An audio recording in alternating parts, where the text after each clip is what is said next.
Nah, di video kedua ini merupakan lanjutan dari video part pertama di sesi pertama kita pelatihan ya. Nah, di sini em, kita akan membahas bagaimana merancang basis data atau mengidentifikasi masalah ini untuk membuat database yang dibutuhkan gitu ya dalam membuat aplikasi PSB online ini gitu ya dari soal yang saya contohkan ini. Nah, ini kalau soal dalam bentuk cerita gitu ya. Nah, jadi seperti ini kalau kita lihat fitur-fitur yang diinginkan, dijelaskan bahwa aplikasi memiliki halaman login untuk pendaftar, ya, itu calon mahasiswa dan admin, ya. Lalu pendaftar dapat melakukan registrasi akun baru, lalu pendaftar dapat mengisi form pendaftaran siswa baru, gitu kan. Nah, ini bagian pendaftar, dapat melihat status pendaftaran, ya kan. Dan juga di bagian admin juga ada tugas-tugasnya. Nah, ini juga penjelasannya dalam bentuk use case. Nah, dari use case ataupun fitur aplikasi yang sudah dijelaskan, kita harus bisa menganalisa atau mengidentifikasi database seperti apa yang dibutuhkan dan programnya konsepnya seperti apa gitu ya. Nah, itu harus bisa kita identifikasi. Kuncinya di situ. Jangan berpatokan dengan apa yang disediakan gitu ya. Jadi kita harus pandai menganalisa apa yang dibutuhkan. Nah, itu kuncinya. Nah, dari use case yang ini kita lihat kita akan coba membuat basis datanya dulu ya. Nah, jadi sebelumnya di laptop kalian masing-masing harus tetap terinstall SAM Control Panel ya. Nah, yang seperti ini. Saya aktifkan dulu Apache dan MySQL-nya. Saya akan buat database-nya dulu gitu ya. Oke. Nah, saya buka localhost phpMyAdmin-nya. Seperti ini. Ya, di sini saya hapus saja dulu ada beberapa database yang saya mau hapus. Saya hapus dulu ya, bentar. Oke. Nah, saya akan buat database baru ya. Bisa klik tombol new yang di sebelah sini ataupun dari menu databases yang ini.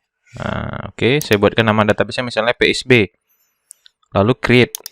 Nah, berdasarkan tadi penjelasannya, ini saya close saja kalau sudah start. Aktivitas utamanya adalah melakukan pendaftaran siswa baru ya. Lalu di sini ada fasilitas login, maka kita buat dulu tabel untuk mengelola login pendaftar dan juga admin ya. Nah, maka di sini saya buat tabel yang namanya tabel users untuk menampung data-data siapa saja yang bisa login ke dalam PSB online-nya gitu ya. Nah, ini saya buat misalnya 5 field yang diinginkan. Saya buat aja di sini ID users pakai S ya, ID users. Ini saya buat auto increment saja. Lalu di sini nama usersnya ya kan. Lalu di sini username. Jadi nanti login berdasarkan username dan password yang dimasukkan. Lalu di sini kita tambah lagi levelnya untuk menentukan dia akun ini untuk login sebagai apa, admin atau pendaftar, ya kan, atau siswa gitu ya. Nah, masing-masing saya tentukan dulu tipe datanya seperti ini. Oke, levelnya ini saya buat aja I6 karena dia pilihan nanti ya kan. Nah, I-number itu untuk membuat pilihan. Nah, kita edit I6-nya. Ini saya buat di sini pertama admin, lalu di bawahnya untuk pendaftar tadi ataupun pakai pendaftar. Oke, nggak apa-apa. Nah, seperti ini. Oke, ini saya tutup hapus ya, nggak perlu. Go. Lalu ini varchar kita tentukan misalnya panjangnya 100, username-nya 100 juga, password-nya juga 100 misalnya ya. Lalu nullnya ini kita aktifkan saja supaya nanti ada pengembangan nggak repot harus membongkar query lagi ya. Nah, ini saya aktifkan nullnya kecuali yang di bagian primary ini. Ini saya buat auto increment. Lalu saya save. Oke, tabel usernya yang akan digunakan untuk login sudah bisa, sudah ada.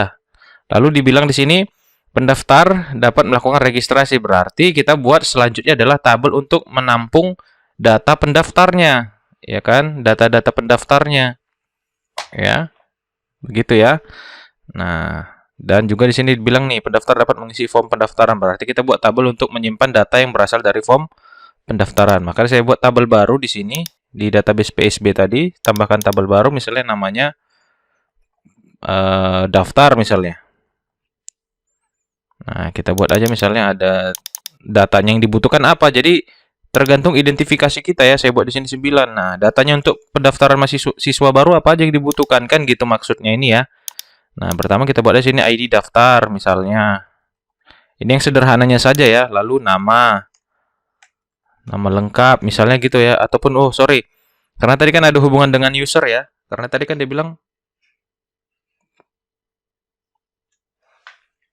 bilang ada pendaftar em,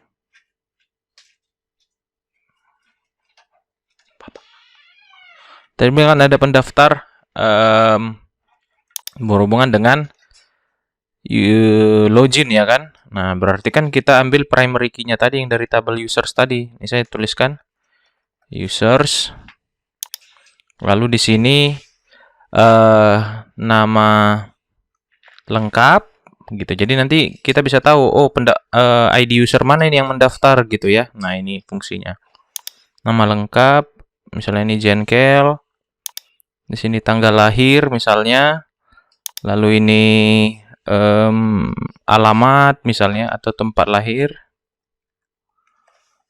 Misalnya seperti itu. Baru ini alamat. Nanti tinggal ini lagi ya, diperbanyak lagi informasi fieldnya ya. Gitu. Saya contohkan seperti ini aja juga. Lalu kita buat di sini apa ya, foto gitu ya. Lalu tadi di sini di soal dibilang bahwa admin nanti dapat mengubah status pendaftar, bisa diterima, cadangan atau tidak diterima. Maka di sini saya buat status gitu ya. Lalu ini auto increment saya buat. Nah, seperti ini. Lalu ID usernya sesuaikan dengan field ID users tadi, integer juga ya kan. Oke, lalu nama lengkap saya buat varchar, jadi selain juga varchar, tanggal lahir kita buat date. Ya kan? Oke, eps. Tempat lahir kita buat varchar, alamat juga varchar, foto kita buat teks saja. Oke, gitu ya. Ini 100, 100, ini juga 100. Kita buat aja semua 100 ya. Oke, alamat juga 100 misalnya. Statusnya ini kita buat i6 lagi yang seperti ini. Edit i6. Di sini dibilang pilihan statusnya itu diterima, cadangan, tidak diterima. Maka kita buat di sini diterima, ya kan? Cadangan, tidak diterima. Itu pilihan datanya nanti untuk statusnya ya kan? Go. Lalu ini nulnya dicentang aja dulu semua. Kecuali primary-nya ya, gitu. Oke. Ini sudah lalu di save. Nah, jadi dari dua tabel inilah nanti kita bisa mengelola PSB online-nya gitu ya. Tabel user untuk menyimpan user-user apa saja yang bisa login, baik itu nanti untuk admin ataupun pendaftarnya, dan juga tabel daftar untuk mendata data pendaftarnya gitu ya. Lalu nanti untuk menentukan dia diterima atau tidak diterima ataupun cadangan oleh si admin. Yang melakukan itu siapa? Admin ya. Nah, kalau dari SIS kan udah sesuai nih semua ya. Dan nanti si calon mahasiswa bisa melihat status pendaftaran. Nah, jadi nanti kita akan buat ini satu persatu. Setiap proses yang ada di use case ini, gitu ya. Oke. Nah, itu untuk database. Selanjutnya adalah kita kelola dulu di mana project kita akan dikerjakan, gitu ya. Nah, itu kita letakkan di sini nanti. Jangan lupa setiap file PHP itu simpan di dalam SAM, lalu di dalam folder htdocs di sini ya. Nah, gitulah. Misalnya saya buat aja di sini folder baru PSB. Ya udah di sini. Nah, lalu kita kelola dulu folder-folder apa saja nanti yang dibutuhkan. Ya kan? Nah, yang pertama misalnya kita buat file nama foldernya fungsi misalnya nanti. Jadi di sini semua nanti fungsi-fungsi ataupun perintah-perintah mengkoneksikan, menyimpan data, update data, delete data gitu ya, semua nanti di sini.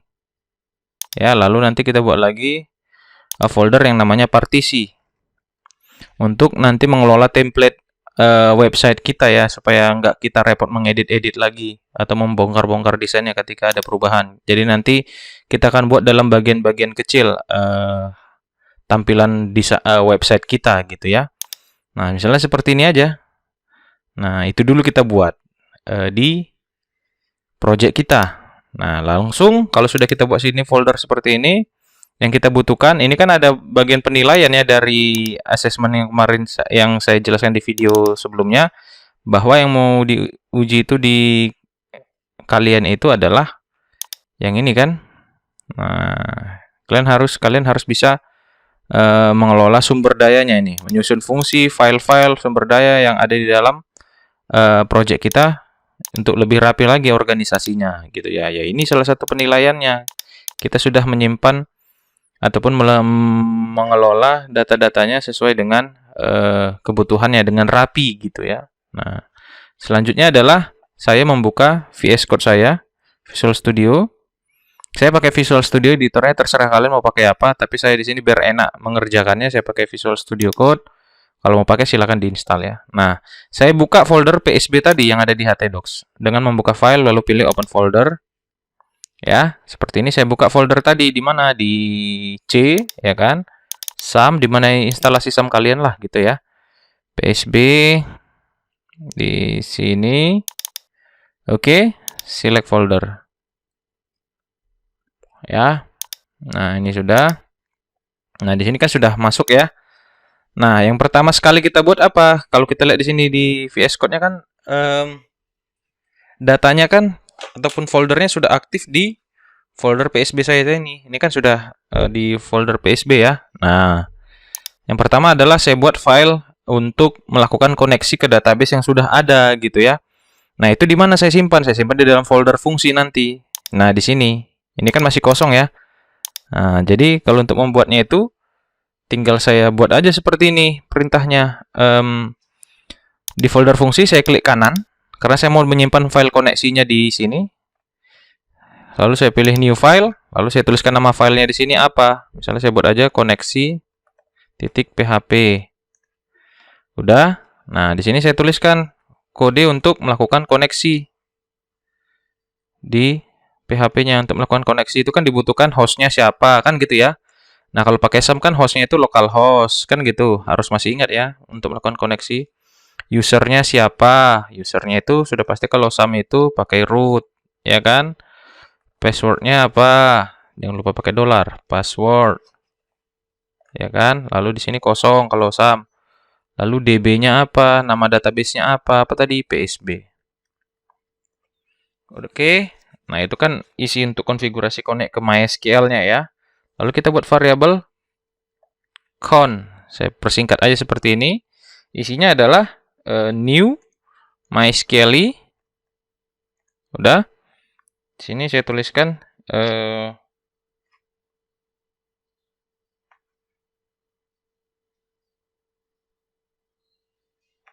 yang pertama adalah hostnya. Lalu yang kedua adalah username-nya. Usernya siapa? Lalu yang ketiga selanjutnya password, dan juga yang terakhir adalah DB-nya apa. Nah, gitu ya. Nah, ini kan sudah. Nah, selanjutnya kalau mau kita uji, kita pakai if aja. If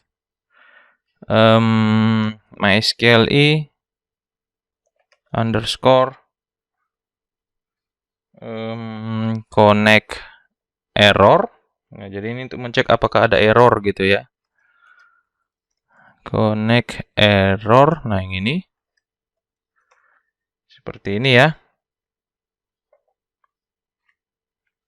Lalu kita coba ngapain? Kita coba untuk membuat pesan errornya ya. Misalnya kita buat echo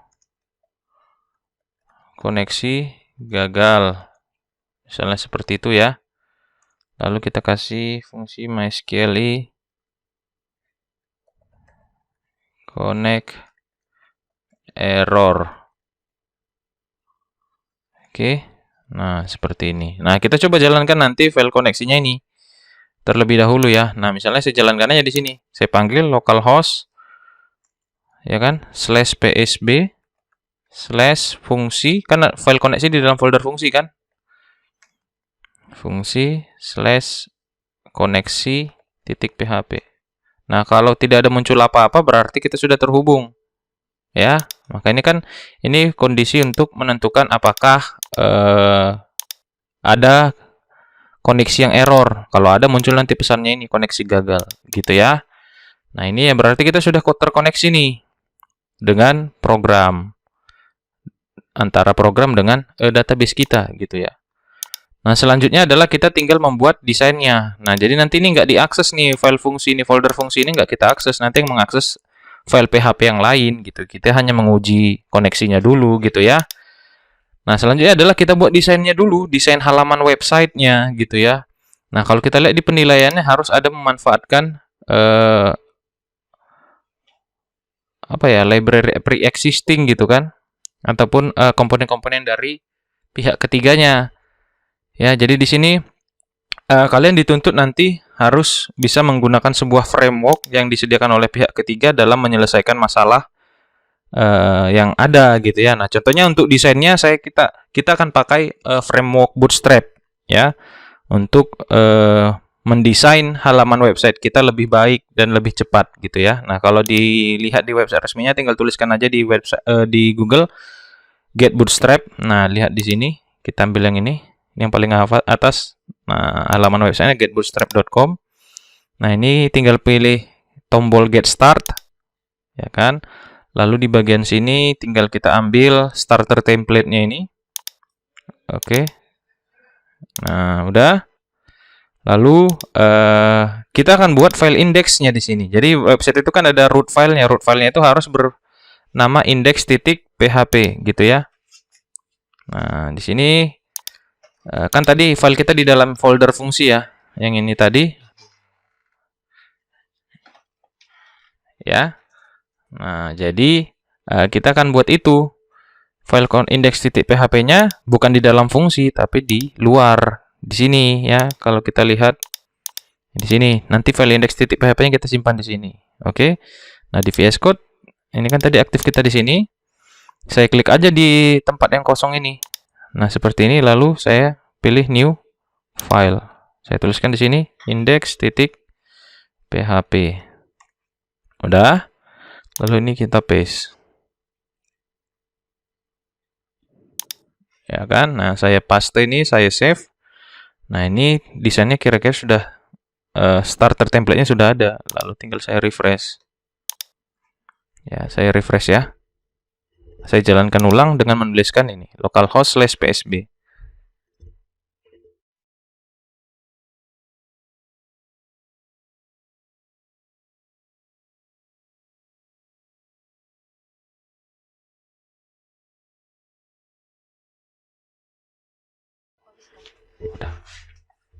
Oke, jadi tampilannya seperti ini hasil starter template-nya. Nah, tapi bukan yang ini yang mau kita gunakan ya. Kita harus desain ulang lagi. Jadi inilah yang dimaksud tadi dengan library ataupun dokumen pre-existing yang mau kita gunakan ke website kita gitu ya. Nah, hasilnya seperti ini. Tinggal kita ganti aja isinya. Hello World tadi kan ada ini. Ini saya hapus aja. Kita belum nggak mau pakai ini kan. Nanti silakan dihapus gitu. Title-nya ganti aja. Misalnya jadi PSB online misalnya title-nya, ya kan? Nah, ini kan sudah berubah ya, jadi PSB online. Nah, kita tinggal buat halaman websitenya itu seperti apa, halaman depannya gitu ya. Nah, kita mendesainnya aja dulu di part kedua ini ya, mendesain dan membuat database-nya tadi. Kalau sudah kita desain, nanti tinggal kita buat pemrogramannya. Nah, untuk mendesainnya berarti saya butuh nanti di sini menu, ya kan? Oke, berarti saya panggil aja di website Get Bootstrap-nya ini di bagian share docs ini. Untuk pencariannya saya cari aja yang namanya navbar. Nah, yang ini. Lalu kita tinggal copy paste isinya ini. Kita cari mana yang bagus. Ini desainnya, codingnya langsung dia kasih di bawah gitu ya. Lalu kita modifikasi apa yang perlu kita modifikasi. Nah, kita lihat aja di yang ini kali ya, yang bisa yang sederhana. Nah, codingnya yang di bawah ini tinggal klik tombol copy ini aja, copy clipboard.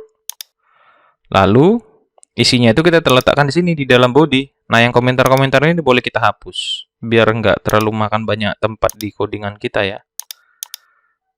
Nah, seperti ini. Ini saya paste. Nah, sudah. Ini kan langsung dirapikan sama VS Code-nya. Nah, ini kan kalau kita lihat hasilnya seperti apa. Kita refresh lagi. Nah, ini dia kan. Sudah ada. Nah, kalau mau terlalu rapat, nggak terlalu rapat ke sudut, tinggal hapus aja yang ini. Fluidnya. Fluid ini fungsi untuk membuat ukuran ataupun lebarnya memenuhi layar browser ya. Kalau kita hapus, jadi dia seperti ini hasilnya. Nah, jauh lebih kecil sedikit, nggak terlalu merapat ya. Nah, pakai seperti ini aja. Lalu kita tentukan menunya apa saja berdasarkan fitur yang diinginkan di sini oleh pendaftar. Di sini fiturnya apa aja? Nah, ada fitur aplikasi halaman login, nanti itu kita buat. Lalu ada menu registrasi ya. Dan juga nanti pendaftar bisa melihat status pendaftar. Berarti ada dua menu nanti. Ada dua menu di website untuk si siswanya, pendaftarnya. Untuk registrasi dan pendaftaran. Status pendaftaran. Nah, di sini kita buat pertama menunya di feature. Ini kan ini menunya. Di setiap LI ini adalah menu-menunya. Kalau kita lihat di websitenya kan ini dia. Home feature pricing disable. Kan ini dia. Home feature pricing disable ya. Nah, ini saya ganti aja feature ini misalnya jadi registrasi misalnya. Ya kan? Lalu ini bisa buat cek status, misalnya gitu aja ya kan? Nah, ini nggak perlu yang selanjutnya, ini saya hapus aja kalau nggak perlu. Udah. Nah, seperti ini dia jadinya. Oke. Nah, selanjutnya adalah kita lihat hasilnya dulu ya. Nah, sudah ada. Nah, kalau mau diganti warnanya, ini kan warnanya terlalu polos, Pak, warna abu-abu. Silakan nanti sesuaikan. Nah, di Bootstrap itu, warna itu yang disediakan itu nggak terlalu banyak ya. Color theme-nya itu hanya ini. Primary warna biru, secondary warna seperti ini. Success warna hijau, danger warna merah, warning warna orange, info warna ini. Nah, gitu ya. Tinggal sesuaikan aja nanti kelasnya. Nah, misalnya kita mau pakai yang warna info ini, yang warna biru ini ya. Saya ganti aja di sini. Di mana? Yang ini, BG like ini ganti jadi info.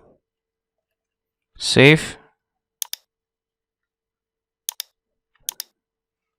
Nah, kan sudah info jadi. Nah, kalau mau linknya warna putih, ganti ininya, navbar like-nya ini jadi dark.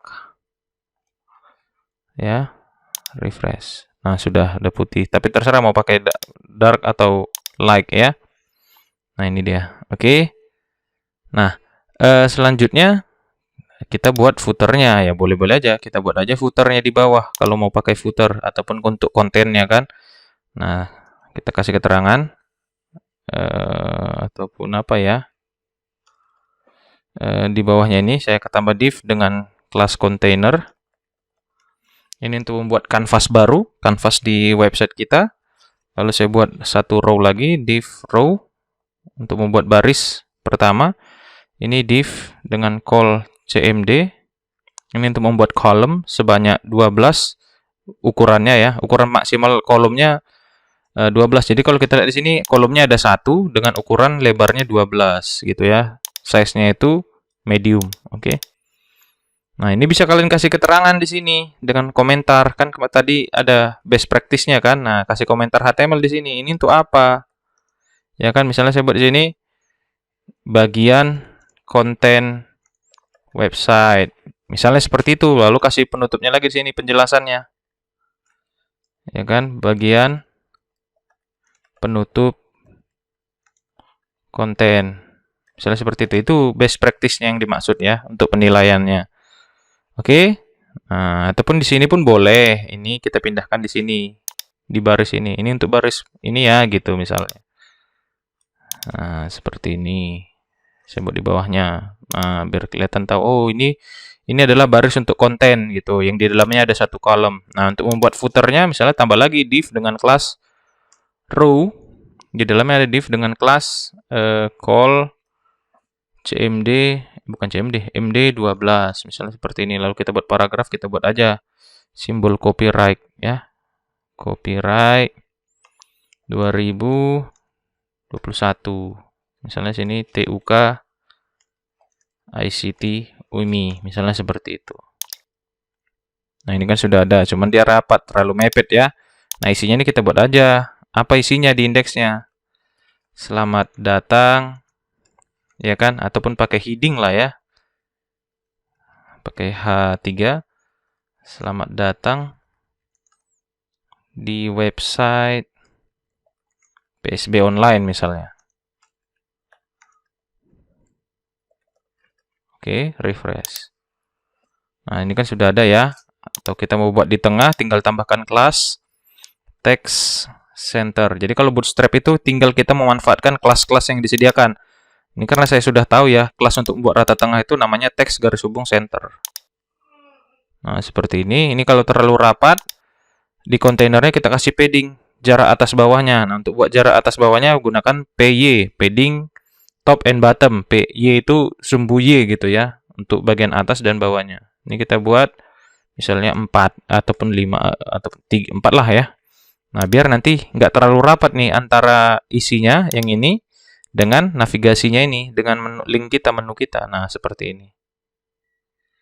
Ya, nah, itu dia. Ataupun ini antar row juga kasih batas. Misalnya, kalau padding kan jarak isi dengan komponennya. Nah, kalau memakai margin itu kan jarak komponen antar komponen gitu ya. Misalnya row pertama ini, baris pertama ini, jarak bawahnya dengan perintah apa di Bootstrap? Namanya MB, untuk menentukan margin bottom, disingkat MB. Lalu kita atur size-nya itu 3 misalnya. Jadi untuk di Bootstrap itu size-nya itu dari 1 sampai 5 ya, maksimal 5, minimal 1. Misalnya seperti itu. Biar nggak terlalu rapat konten kita ini dengan footer yang ada di bawah. Nah, di sini kasih keterangan lagi juga nggak ada masalah. Footer misalnya. Di sini juga kasih keterangan lagi. Ini bagian footer gitu ya. Nah, biar kita paham gitu ya. Oke, sudah. Nah, kalau kita lihat nih hasilnya kira-kira jadi seperti ini. Nah, sudah. Ya kan? Nah, kita buat aja dia di tengah juga boleh. Ini kelas text center. Nah, kan sudah di tengah ya. Nah, itu dia. Jadi nanti kalau isinya ini akan menyesuaikan yang di tengah-tengah ini ya. Gitu. Nah, tinggal kita buat nanti untuk registrasi dan cek status. Jadi ini desainnya gitu ya. Desain dari halaman website kita. Kalau terlalu sederhana ya namanya juga kita ini mengejar waktu pelatihannya ya gitu ya. Nah, kalau mau kalian buat nanti ininya, backgroundnya juga boleh di footernya ini misalnya BG. Kita samakan like apa tadi info ya, BG info. Kita buat backgroundnya. Nah, ini dia. Tapi kalau kita lihat ini kan segini ya, maunya penuh satu ini lagi biar agak kelihatan bagus dilihat gitu kan. Berarti ini kita pindahkan. Row yang ini saya cut. Saya keluarkan di sini. Saya letak di bawah ini, footernya ini saya hapus. Saya letakkan di bawah ini. Saya buat canvas baru lagi, div dengan kelas container. Nah, ya, saya paste yang tadi. Gitu. Ya, ini saya coba lihat lagi. Nah, dia biar penuh kan pakai tambahkan lagi container fluid. Gitu. Nah, ini dia. Oke. Bisa ya. Nah. Oke. Nah, kalau mau teksnya mau dirubah juga boleh. Text center ini kita mau ganti warna teksnya, nanti boleh kalian ganti.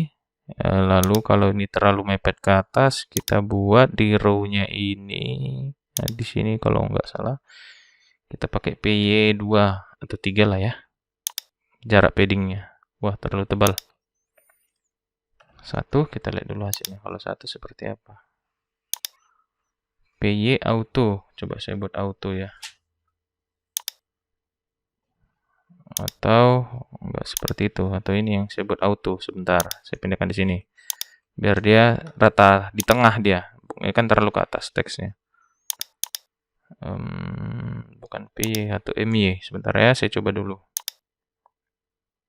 Oke, sudah mulai rata. Baru nanti di row-nya ini saya kasih PY misalnya 2. Nah, sudah ya. Oke, nah jauh lebih rapi lagi yang seperti ini kira-kira desainnya gitu ya. Nah, selanjutnya adalah tinggal kita rapi, kan kebetulan nanti akan ada banyak halaman di website kita gitu kan. Nah, kan nggak mungkin kita mengetikkan ulang ini semua, meng-copy paste ini kan repot. Nah, misalnya di index.php ini desainnya, lalu nanti di file registrasi.php kan desainnya ini. Nah, kalau ada perubahan kan kita harus rubah semua filenya, repot gitu. Lebih baik ini kita bagi-bagi letaknya untuk nav ini. Jadi nanti kalau ada perubahan nav, file nav-nya ini aja nanti yang akan berubah. File-file PHP yang lain nggak usah gitu ya. Misalnya saya bagi nih, ini saya akan pisahkan. Saya akan masukkan ke dalam file partisi nanti yang di sini, di dalam folder partisi gitu ya. Ini saya copy ya kan, atau saya cut nav-nya itu tadi ya dari sini sampai sini. yang ini saya copy, saya blok, lalu saya cut, saya masukkan di sini di folder partisi. Nah, di folder partisi tinggal saya klik ke kanan, new file, saya kasih namanya navigasi.php seperti ini. Lalu saya paste tadi isinya ini. Lalu isi di index.php-nya yang di sini tadi harusnya navigasi, saya kasih perintah include php, pembuka PHP, lalu saya include, masih ingat ya, include harus diingat materi-materi pemrograman yang sudah pernah kalian pelajarin. Lalu saya panggil file navigasi tadi. File navigasinya kan berada di partisi ya. Nah, di sini. Berarti saya panggil dulu foldernya partisi / navigasi.php. Oke, sudah. Nah, ini sudah selesai. Untuk navigasinya sudah. Kalau saya refresh lagi index.php-nya pasti jalan. Ya kan, tetap aja jalan. Karena dia memanggil dengan perintah include yang berada di dalam folder partisi filenya apa? Navigasi. Gitu kan. Karena ini kan setiap menu nanti kan, setiap halamannya kan ada navigasi kan. Nah, ini kita pindahkan aja ke satu tempat. Biar kita nggak repot membuat file-file baru nanti. Nggak banyak yang harus kita modifikasi ketika ada modifikasi gitu ya. Lalu footernya ini juga kita angkut, kita cut, masukkan di partisi, tambahkan file baru namanya misalnya footer. Sudah, save. Nah, lalu di sini tinggal kita include seperti tadi PHP, include partisi / apa tadi? footer.php.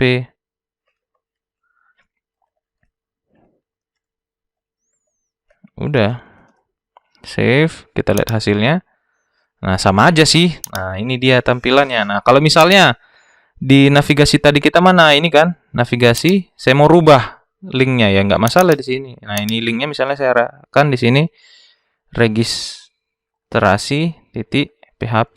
Ya udah, nggak ada masalah. Ini juga misalnya ini status.php. Nah, misalnya nanti ada file registrasi.php, kita nggak repot lagi mengetikkan ulang navigasinya ini, menunya ini di file yang baru, gitu ya. Kalau saya refresh ini kan pasti berubah linknya. Nah, di sudut kiri layar saya kan sudah berubah ke arah registrasi.php. Ini status.php. Nah, misalnya saya contohkan ya untuk membuat file registrasinya. Di sini saya tambahkan registrasi.php. Ini bukan di dalam folder partisi ya. Ini ya di luar satu lokasi dengan indeks. Ini saya tinggal copy paste indeksnya ini aja. Saya blok ini, saya copy ya kan. Lalu di sini saya paste. Save, sudah. Nah, tinggal saya merubah nanti isinya ini. Ini kan bagian konten kan, yang ini. Ini kita buat aja. Halaman pendaftaran siswa baru misalnya. Ya udah, bisa pasti. Kita lihat aja ya. Ini saya refresh, saya klik menu registrasi. Nah, kan sudah halaman pendaftaran siswa baru sudah berubah. Kalau mau ke home,